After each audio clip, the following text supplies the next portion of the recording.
Hello everyone, welcome to another video. Today I will show you where can you use Google Bard. Now Google Bard is a newest AI on the market. Now this is an AI chatbot just like ChatGPT from Google, right?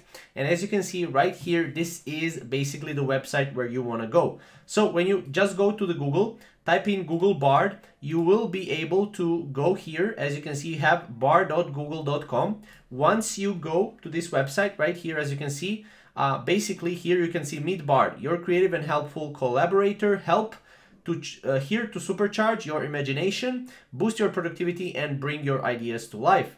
Bard is an experiment and may give inaccurate or inappropriate responses. So as you can see right here, this is still in under development. So that is why you can go here and you can join the waitlist. And this is basically how you can use Bard, right? Once you join the waitlist, as you can see, I cannot do it right now. If I click on here, as you can see, Bard does not currently support Google Workspace accounts. So only people from UK and US can use Bard for now. This is a limitation that everyone has. Now, if you want to see how you can go and use Bard worldwide, then go and check out our video about how to use Bard worldwide. Other than that, thank you guys for watching. We'll see you in the next video.